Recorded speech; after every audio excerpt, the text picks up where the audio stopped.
Oh, hello, you guys, and welcome to another story time brought to you by ABC Read and ABC Learn, in which we are here to help you develop and nurture that love of reading in every child as well as every adult. How are you all doing out there today? Evening, real early in the morning, real late at night, wherever you are around the globe. I hope that you all are just doing absolutely splendid. And I hope that you all have read or you're planning to read for at least 30 minutes. All right? You guys been noticing for a while I've been saying 30 minutes, 30 minutes, 30 minutes because that old 10, 15-minute stuff, man, no, you want to get at least 30 minutes in. Now, I know you got the younger kiddos out there, maybe those 3 and 4-year-olds, you want to do 10 to 15 minutes, but still you can get 30 minutes in. It doesn't have to be a straight 30 minutes. Okay, that doesn't mean you have to sit there from 5 to 5:30. You could do 5 to 5:15, and then later on you could do a 7 to 7:15. All right, so right there, that's 30 minutes of reading, but please try to at least get 30 minutes of reading in a day. And speaking of that, I found something which was pretty cool, and it's titled The Summer Reading Challenge that I saw on Pinterest, which I thought was awesome because a lot of people are trying to think of ideas and ways to get their children into reading during the summer. And I saw something that someone posted that I thought was definitely some excellent ideas that I wanted to share with you guys. All right. And so one of the things I'm going to share 5 of them. Okay, 5 on the what to read list and 5 from the how to read. Okay. So here are some examples of things that you can have your child, grandchild, or whatever, or whoever rather, that you are caring for to read. So, for example, they can read an ebook, all right, a comic book, they can read a mystery, a recipe, or they can read a joke book, all right. Now, notice, those are all different types of books. So it's not like you have to have, just like I'm reading to you guys, a chapter book or, just a regular book. They can read from many different things, all right? And remember also, listening to a book also constitutes as reading. Now, how to read, okay? So here's some examples that will make it fun. So it's not like your child has to just sit there and okay, they just have their book and they're just sitting there and they're just reading. Da, da. A lot of times that's boring. Okay, it's just like the same old, same old. You want to jazz it up. You know what I'm saying? You know how you keep doing something over and over again the same kind of way, and after a while you get used to it. It gets boring, and then it's like you lose interest in it, right? So here's some examples of ways in which you can keep your child engaged in reading, especially during the summer. Because remember, we want to get rid of that summer slide, all right? We don't want our children to go down when it comes to their reading. We want them to increase, especially our children are from the African American and Latino communities, especially. All right? So here we go. You can read with a flashlight, all right? Read to a parent, read to a pet. Yes, that's right. Read to a baby. All right. Read to a stuffed animal. All right. So all those different things that I mentioned, most of us, have those types, have access to probably a baby, a stuffed animal, a pet. All right. A flashlight. All right. So these are ways you can make reading fun during the summer. All right. So that's what's up, y'all. So now I'm about to continue with this book right here. This is the book that I've been talking about for a while, all right? It's called A Fish in a Tree by Linda Mullally Hunt. And for those of you, if you have just subscribed to our channel, I have been reading and, a chapter, I've been posting the chapters pretty frequently, and we're almost done with this book. Right now, we're on chapter 32. And again, just a recap of what this book is about. Allie Nickerson, 6th grader. She is suffering from a reading disability called dyslexia. All right. So she is struggling with her reading, and she has finally got to the point to where she has admitted it out loud. Before she was holding that in. And I know some of you are like, dang, how could she hold something like that in? Well, you do have people, believe it or not, you have grown people who have been keeping a secret of they are not able to read. Sometimes you may, try to, somebody, if there's something that, especially like with older people who may not know how to read, they may ask, maybe one of their children or grandchildren to read something for them. They may say something like, I'm struggling with seeing this. Can you read this for me? And so these are things that sometimes people do to try to finagle their way out of doing something they don't know how to do. They try to finagle or get out of doing something they don't know how to do. And so with Allie Nickerson, she, had been doing that for a long time. Even her mother knows and knew that it was a struggle, but not to the point to where she really can't really read. And she's in sixth grade. But now guess what? She is able to get help. So now we are in chapter 32, and this chapter is called Screen Time.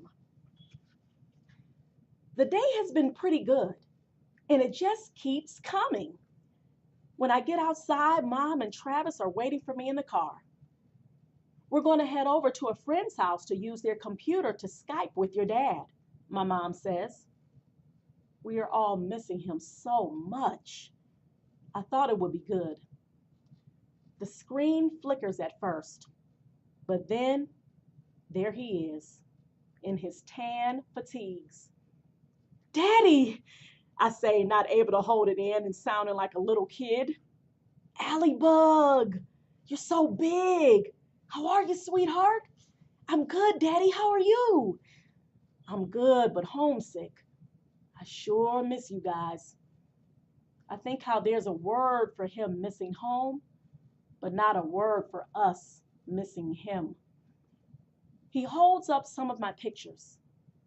I love the pictures you sent. I hang them up around my bunk. The other guys are jealous. He winks. I can tell that Mom wants to cry, but she doesn't. She says that being a soldier's wife means being strong for him. She doesn't want him to know how hard it is without him here. He has enough to worry about over there. I sometimes wish she would tell him. I sometimes wonder if he would come home if he knew. Good, Daddy. I miss you so much. I miss you too, honey. You know I do. How are things? More silver dollar days or wooden nickels? Some of each, I think, but more silver dollar days lately. My teacher is cool. He is, and I find I can't even explain it in words. Great. That's terrific, sweetheart. And I have two friends, Keisha and Albert. Keisha likes to bake, and she's brave. You'd like her, Daddy. And Albert is like a computer. He is so smart. He's a little nuts, though. He's been telling us how he loves all of the standardized testing. He actually thinks it's fun. Fun? Testing? He sounds like a different kind of guy.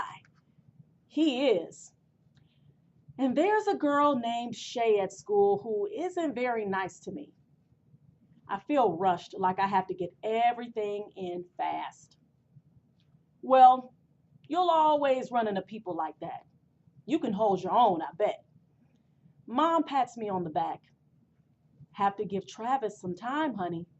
Okay.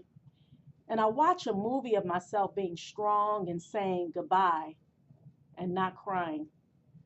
But I want to be able to step through that screen and wrap my arms around my daddy.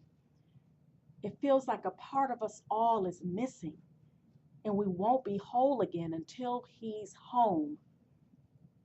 Hey, Dad says, remember, Allie Bug, I love you. There isn't anything in the world I love more than you, your brother, and your mom. I nod. Travis sits down next. Hey, son, how are the big plans coming? Not so great. What's going on? Nothing, Travis says. Come on, maybe I can help. Travis glances at Mom and me. Well, this new manager came in at the garage. The old guy used to let me do my thing, but this one hangs over me, always asking me to follow the specs in the manual. If I do something, he wants to know what page I looked it up on. I know how to work on different cars. I don't need to look it up. My dad takes a long, slow breath. Well, that does sound rough. Have you tried talking to the guy or having him talk to the old boss?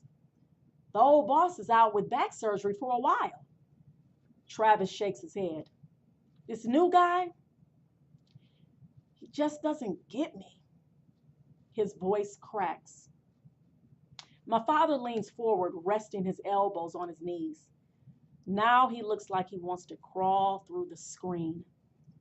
You'll get there. I know you will. And this is temporary. Just try to work hard and learn everything you can. Travis nods but looks at the floor. I hear him mumble. There are some things I just can't learn. I'm proud of you, Trav. You know that.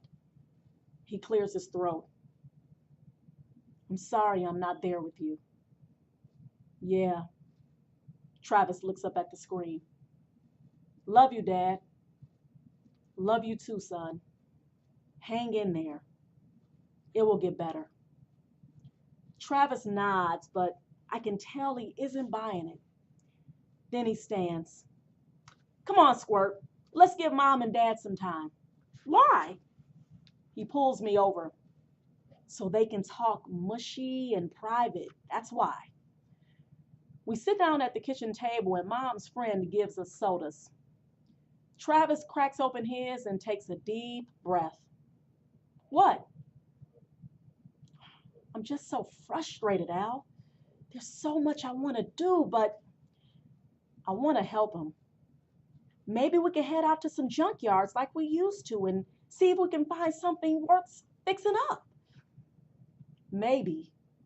I'd love to find another old Coke machine or something in someone's barn. Buy it cheap and fix it up on my own. He looks at me. You know I can turn almost anything around for some good money. The words are the same, but they are heavy. There are no wiggling fingers or talk of being a genius. And my big brother looks so serious. I know you'll have Nickerson Restoration someday, Travis. And it will be part mine because of the name, right? He turns back and laughs, but it isn't real. He spends the rest of the time looking out the window. And I rack my brain trying to figure out what I can do. Mom calls us back to say goodbye. Dad puts his hand on the screen. All three of us put our hands on the screen too. Just as he flickers away, Mom leans over and leaves a lipstick kiss on the glass. Then she rests her forehead there and stays a while. Wow. The end of chapter 32. Oh, wow. Like I told you, you guys. Oh, my goodness. I keep saying this over and over again. This book is just, it's just so awesome. It's so real. I mean, you can imagine all of these things happening, just like Allie has her mind movie. And I keep seeing a mind movie of this book, Fish in a Tree. You know, I love how Miss Linda Mullally Hunt, how the characters, the dialogue that they have is just so real. It's so natural, right? You know, Allie and the relationship that she has with her mom and her brother, which is great. You know, because especially by her struggling with reading, she already was dealing with the fact of having that low self-esteem and, you know, lack of confidence in herself. You know, but it's great when you have the support of your family, especially when you're struggling through something. So I hope you guys are getting those messages that I am receiving from this book, all right? And remember to like, subscribe, and share our videos, all right?